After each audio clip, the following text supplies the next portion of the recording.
வணக்கம். இலங்கை செய்திகளுடன் நான் நிரோஷன். விரிவான செய்திகளுக்கு முன் தலைப்புச் செய்திகள். பொருளாதார மீழ்ச்சிக்காக நான் செயல்படுத்த இருந்த சிறந்த திட்டங்களை அரசாங்கம் நிறைவேற்ற வேண்டும், இல்லையேல் மீண்டும் நெருக்கடி ஏற்படும். ரணில் விக்ரமசிங்க எச்சரிக்கை. நாட்டில் 50க்கும் மேற்பட்ட உள்ளூராட்சி நிறுவனங்கள் இன்னமும் புதிய மேயர்கள் மற்றும் தவிசாளர்கள் தலைமையில் செயல்படவில்லை என்று வெளியாகியுள்ள தகவல்கள்.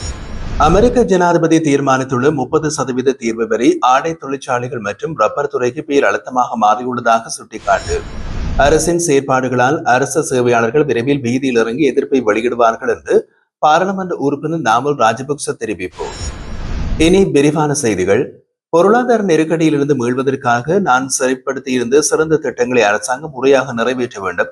ஆனால் அரசியலுக்காக ஏற்கப்பட்ட உடன்பாடுகளில் மாற்றம் செய்யப்பட்டால் மீண்டும் நெருக்கடி நிலைமை உருவாகும் என்று முன்னாள் ஜனாதிபதி ரணில் விக்ரமசிங்கே எச்சரித்தார். கொழும்பு பண்டாநாயக்க ஞாபகார்த்த சர்வதேச மாநாட்டு மண்டபத்தில் முன்னாள் அமைச்சர் பந்துல குணவரத்ன எழுதிய நூலின் வெளியீட்டு விழாவில் உரையாற்றிய போது அவர் இவ்வாறு தெரிவித்திருந்தார். அவர் மேலும் கூறிய போது, பந்துல குணவரத்ன ஐக்கிய தேசிய கட்சியை மையமாக கொண்டு பல நூல்களை எழுதியுள்ளார்.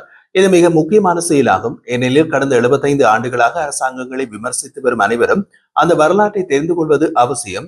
இதே நிகழ்வில் இலங்கை மற்றும் சீனாவுக்கு இடையில் வரலாற்று சம்பந்தமான அரிசி இறப்பர் ஒப்பந்தத்தையும் அவர் எடுத்துரைத்தார்.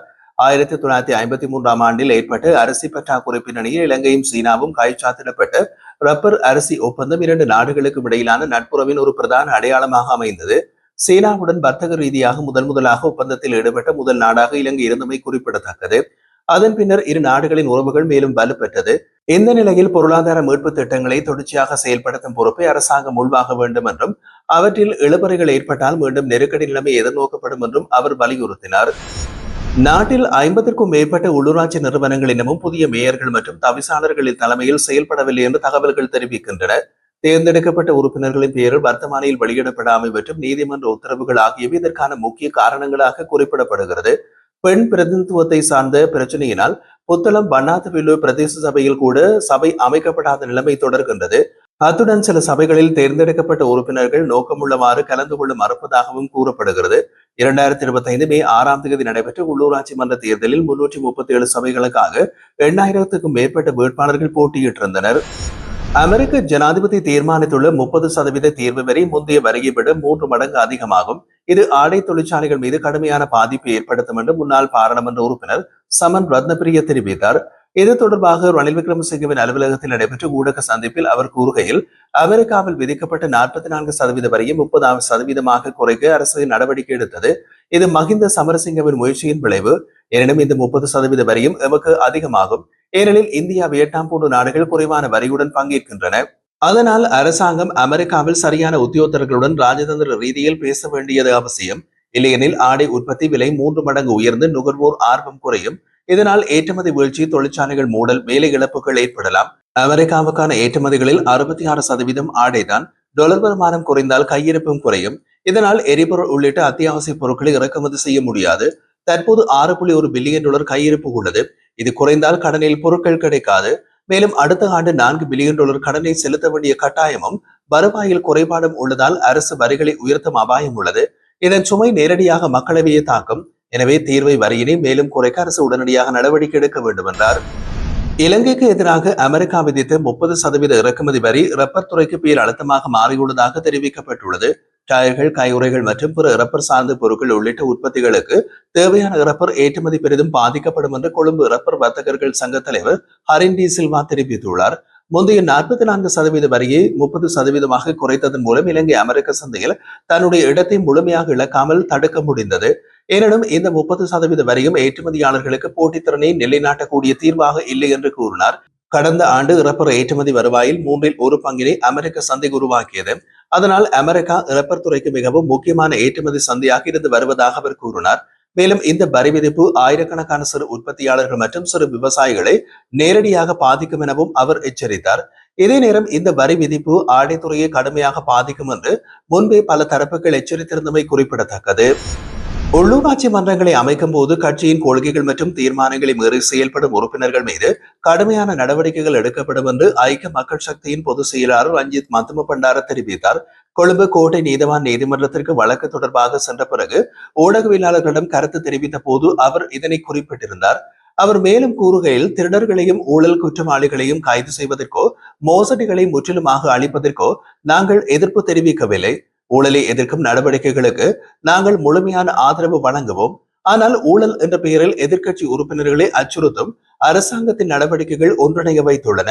நீதிமன்றங்கள் சுயாதீனமாக செயல்படும் என்ற நம்பிக்கை எங்களிடம் இருக்கின்றது. தேர்தல் பிரச்சாரங்களில் அரசாங்கம் ஊழல்காரர்களை கைது செய்வதாக வாக்குறுதி அளித்தது. ஆனால் இன்று பெரும் ஊழல் வழக்குகளின் நிலுவையில் இருக்கின்ற போதும் அவற்றுக்கு முன்னுரிமை வழங்கப்படவில்லை. வெளிநாடுகளில் பதுக்கப்பட்ட சொத்துக்களை முடக்குவதாகவும் உகாண்டாவில் உள்ள நிதியினை மீட்டு வரும் திட்டங்கள் இருந்ததாகவும் கூறிய அரசாங்கம் தற்போது அவற்றை மறந்து முக்கிய எதிர்க்கட்சியை அடக்க முயல்கின்றது.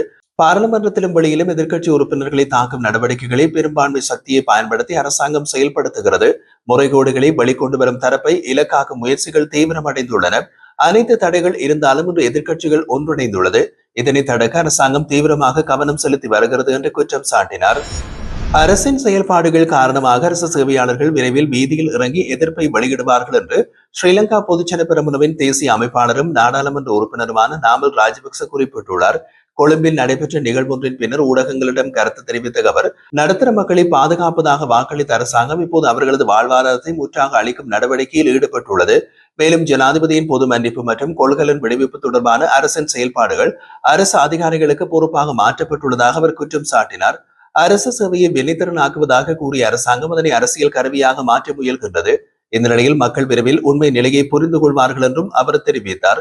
அத்துடன் ஷானி அபேசகர மற்றும் ரவி செனவரத்ன ஆகியோரின் நியமனங்களை பற்றி அமைச்சர் பிமல் ரத்நாயக் எழுப்பிய கேள்வி பாரதூரமானது எனவும் இவர்கள் மக்கள் விடுதலை முன்னணியின் ஊடக சந்திப்புகளில் பங்கேற்றவர்களாக இருந்ததாகவும் குறிப்பிட்டார். இதன் உண்மையினை கத்தோலிக்க சபை வெளிப்படுத்த வேண்டும் என்றும் அவர் வலியுறுத்தியுள்ளார். உயிர்த்த ஞாயிறு தாக்குதல் தொடர்பான விசாரணைகள் விரைந்து நடைபெறுவதாக அரசாங்கம் கூறுவது வரவேற்புக்குரியது. ஆனால் தேர்தல் காலத்தில் தேசிய மக்கள் சக்தி வெளியிட்ட பொய்கள் உண்மை என்னவென்று மக்கள் அதே நேரத்தில் உணர்வார்கள் என்றும் அவர் தெரிவித்திருந்தார். நல்லூர் பெருந்திருவிழாவை முன்னிட்டு காங்கேசந்துறை நாகப்பட்டினம் இடையிலான கப்பல் சேவையினை பயன்படுத்தும் பயணிகளுக்கு சிறப்பு சலுகைகள் வழங்கப்படும் என்று சிவகங்கை கப்பல் நிறுவனத்தின் உரிமையாளர் சுந்தரராஜன் அறிவித்துள்ளதாக அந்த நிறுவனத்தின் இலங்கைக்கான பணிப்பாளர் ஜெயசீலன் தெரிவிக்கின்றார்.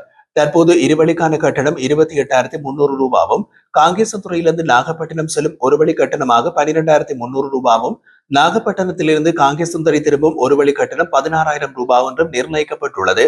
நல்லூர் விழாவினை முன்னிட்டு எங்கள் பயணிகளுக்கு விசேட சலுகைகள் வழங்கப்படும். அதற்காக விவரங்கள் விரைவில் அறிவிக்கப்படும் என்று அவர் கூறினார். இந்த நிலையில் எமது கப்பல் சேவை செவ்வாய்க்கிழமை தவிர்த்து வாரத்தில் 6 நாட்கள் வழமை போல் செயல்பட்டு வருகின்றது.